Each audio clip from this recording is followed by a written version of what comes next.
इसको एक बार और बताना जरा। देखिए, 6th हाउस जो है वो बुध और केतु का पक्का घर है। 6th हाउस जो है वो बुध का भी घर है और केतु का भी घर है।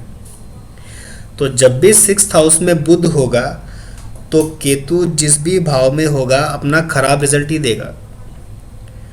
और अगर केतु 6th हाउस में हो तो बुध जिस भी भाव में होगा अपना खराब रिजल्ट ही देगा। इसी तरीके से 12th हाउस देख लीजिए आप। 12th हाउस जो है वो राहु और गुरु का पक्का घर है। राहु और गुरु का मेन हाउस है। तो जब भी 12th हाउस में राहु होगा तो गुरु जिस भी भाव में होगा अपने खराब रिजल्ट ही देगा। और राहु जो है वो गुरु को कंट्रोल करने लगता है, उसके फलों में कमी करने लगता है। इसी तरीके से अगर गुरु 12th हाउस में हो तो राहु जिस भी भाव में होगा अपने खराब रिजल्ट ही देगा और गुरु जो होगा वो राहु को कंट्रोल करने लगेगा। तो 6th हाउस जो है वो बुध और केतु का घर है और 12th हाउस जो है वो राहु और गुरु का घर है। तो जब भी 6th हाउस में केतु होगा तो बुध जिस भी भाव में होगा अपने खराब रिजल्ट ही देगा। और अगर बुध 6th हाउस में हो तो केतु जिस भी भाव में होगा अपने खराब रिजल्ट ही देगा। वैसे ही अगर 12th हाउस में राहु हो तो गुरु जिस भी भाव में होगा अपने खराब रिजल्ट देगा। और गुरु अगर 12th हाउस में हो तो राहु जिस भी भाव में होगा अपने खराब रिजल्ट ही देगा। ओके, सो मैं कुछ आपको टिप्स बता रहा हूँ।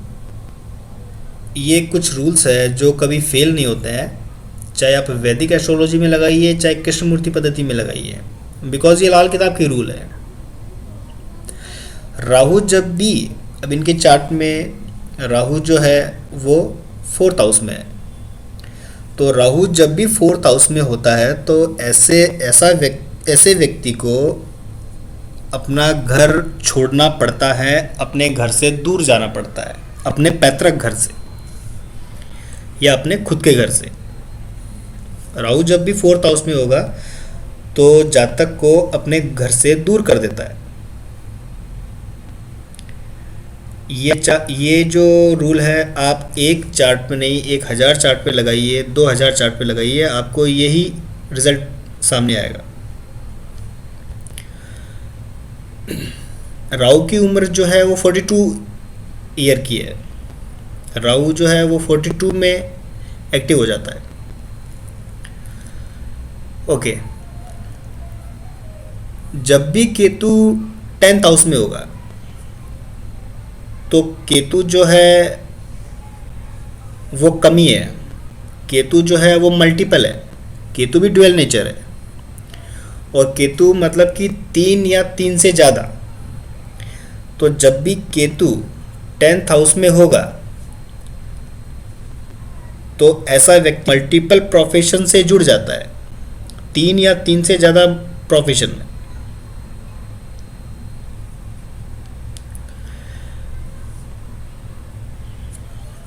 ओके, यहाँ पे एक चीज़ मैं बता रहा हूँ आपको। जब भी सैटर्न 7th हाउस में हो, चाहे भाव चलित में हो चाहे राशि चार्ट में हो, जब भी सैटर्न 7th हाउस में होगा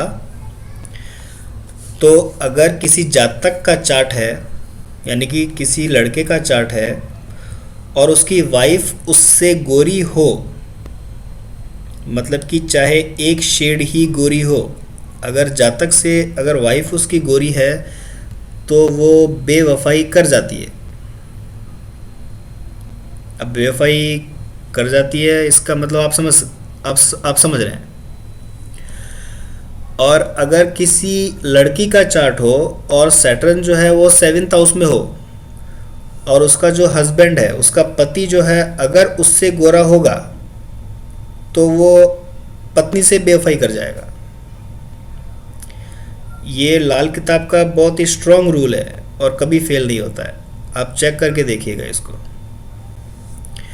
जब भी मून 12th हाउस में होगा तो ऐसा व्यक्ति डिप्रेशन में चला जाता है, या यूं कहें कि वो सोच विचार बहुत ज़्यादा करता है जब भी मून 12th हाउस में हो या 8th हाउस में हो। अब जैसे इसमें राशि चार्ट में 12th हाउस में है, लेकिन 11th हाउस में मून भावचलित में है जो 11th हाउस में है।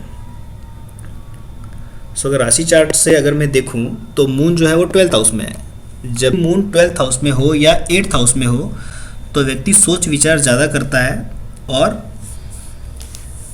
डिप्रेशन में चला जाता है। अब यहाँ पे मैं कुछ आपको बेसिक रूल्स बता रहा हूँ कि कैसे हम पता कर सकते हैं किसी भी चार्ट में कि किसी कुंडली में, किसी चार्ट में कौन सा प्लैनेट जो है वो शुभ होगा या अशुभ होगा, मतलब कि अपने अच्छे रिजल्ट देगा या ख़राब रिजल्ट देगा, कैसे पता कर सकते हैं। तो कुछ बेसिक रूल है इसके जो मैं आपको शेयर कर रहा हूँ।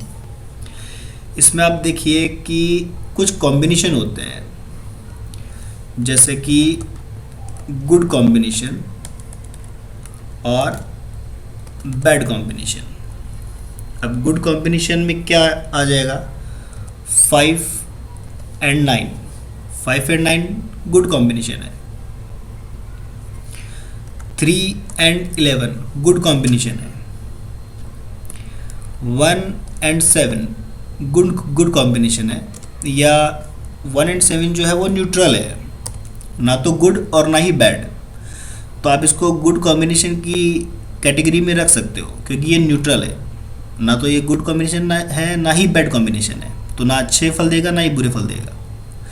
तो इसको हम अच्छे गुड कॉम्बिनेशन के कैटेगरी में रख सकते हैं। अब कुछ बैड कॉम्बिनेशन होते हैं।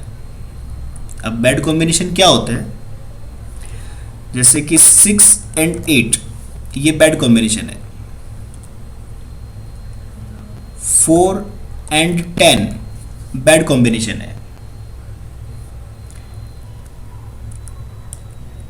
2 एंड 12 बैड कॉम्बिनेशन है।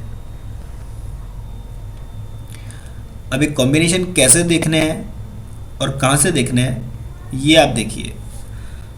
तो ये कॉम्बिनेशन हमको राशि चार्ट से देखने हैं, और देखने कैसे हैं ये मैं आपको क्लियर करता हूँ। तो किसी भी प्लैनेट को देखना हो कि वो चार्ट में अच्छे रिजल्ट दे रहा है या खराब रिजल्ट दे रहा है, तो हमें उस प्लैनेट की मूल त्रिकोण राशि जो है वो पता होनी चाहिए। अब जैसे अगर मैं मरकरी को देखूं कि मरकरी क्या इस भाव में इस चार्ट में अच्छे रिजल्ट देगा, तो मरकरी की जो मूल त्रिकोण राशि है वो कन्या राशि है।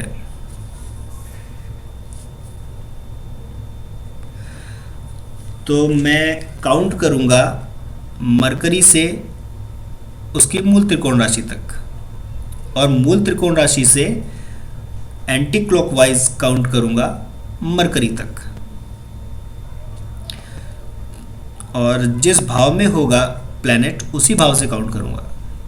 तो बुध 10th हाउस में है और उसकी मूल त्रिकोण राशि जो है वो 11th हाउस में है, तो मैं काउंट करूंगा यहाँ से 1 एंड 2, और यहाँ से काउंट करूंगा 1 2 3 4 5 6 7 8 9 10 11 12, यानी कि 2 एंड 12 का कॉम्बिनेशन दे रहा है मरकरी।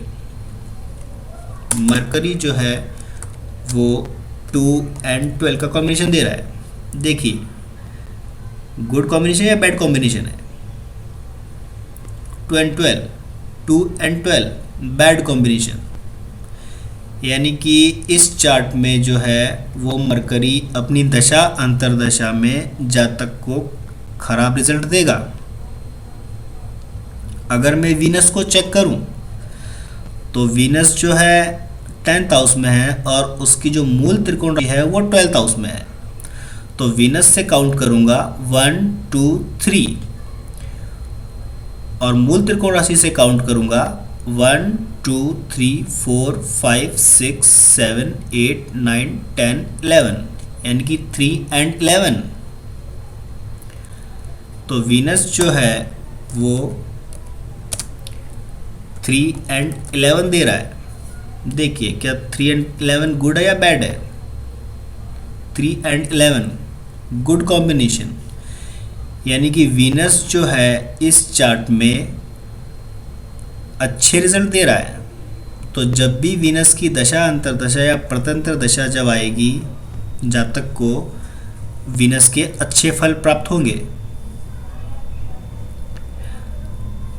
अगर मैं जुपिटर की बात करूं तो जुपिटर जो है वो 5th हाउस में है और उसकी जो मूल त्रिकोण राशि जो है वो 2nd हाउस में है। तो जुपिटर से काउंट करता हूँ 1 2 3 4 5 6 7 8 9 10 और मूल त्रिकोण राशि से काउंट करूँगा 1 2 3 4 एंड 10। तो जुपिटर जो है वो 4 एंड 10 दे रहा है मुझे। तो 4 एंड 10 अच्छा है या बुरा? Bad combination. 4 and 10 bad combination है। तो जुपिटर जो है इस चार्ट में बैड कॉम्बिनेशन दे रहा है मुझे, बैड रिजल्ट दे रहा है मुझे। तो जब भी जुपिटर की दशा, अंतर्दशा या प्रतंत्र दशा जब आएगी तो इस जातक को जुपिटर के खराब रिजल्ट मिलेंगे। तो ये कुछ बेसिक रूल है जिससे हम पता कर सकते हैं कि कोई भी प्लैनेट किसी भी भाव में किसी भी चार्ट में अच्छी पोजीशन पे है या खराब पोजीशन पे है, अच्छे रिजल्ट दे रहा है या खराब रिजल्ट दे रहा है। लेकिन कुछ एडवांस भी है इसमें जो मैं अभी शेयर करूंगा आपसे। लेकिन ये कुछ बेसिक रूल है जो आपको कंठस्थ करने हैं, आपको याद रखने हैं, उनकी मूल त्रिकोण राशि और ये कॉम्बिनेशन हमको कैसे लेने हैं। और जब भी सैटर्न 11th हाउस में होता है वो अच्छा रिजल्ट नहीं देता है, लेकिन यहाँ पे सैटर्न जो है वो 10th हाउस में है, भावचलित में, और कृष्णमूर्ति पद्धति में भावचलित से देखी जाती है पोजीशन प्लैनेट्स की। लेकिन ये जो कॉम्बिनेशन जो है वो आपको राशि चार्ट से ही देखने हैं। तो आपको इससे आइडिया हो जाएगा कि कोई भी प्लैनेट अच्छे रिजल्ट देगा या खराब रिजल्ट देगा अपनी दशा अंतर्दशा में।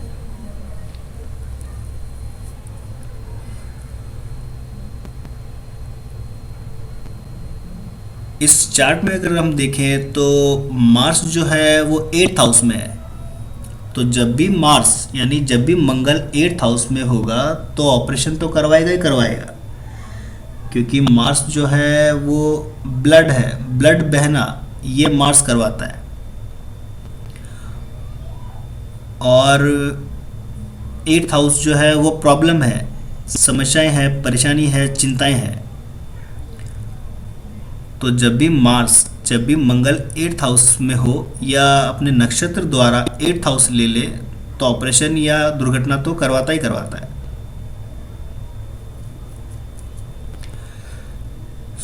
आगे चलते हैं। अब कुछ रूल बता रहा हूं मैं आपको लाल किताब के, जिससे और क्लियर हो जाता है कि कैसे पता कर सकते हैं कि प्लैनेट शुभ है या अशुभ है। अच्छा, यहाँ पे एक चीज़ मैं आपको बता देता हूँ कि कोई भी प्लैनेट अपने से 5वें भाव में किसी प्लैनेट में होगा तो उसको सपोर्ट करेगा। जैसे कि इस चार्ट में हम देखें, चाहे राशि चार्ट से देखें या चाहे भावचलित से देखें, लेकिन इसको देखने का तरीका जो है वो राशि चार्ट से ही है।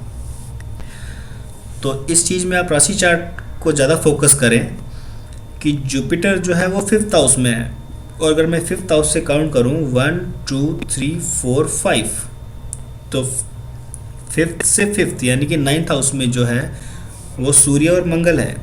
तो जुपिटर जो है वो सूर्य और मार्स को, सूर्य और मंगल को सपोर्ट करेगा, अब चाहे वो इसके मित्र हो चाहे शत्रु हो। अगर 5th हाउस में शनि होता और 9th हाउस में सूर्य या मंगल होता तो हम ये कहते हैं कि शनि जो है वो सूर्य और मंगल को सपोर्ट करेगा यहाँ पर।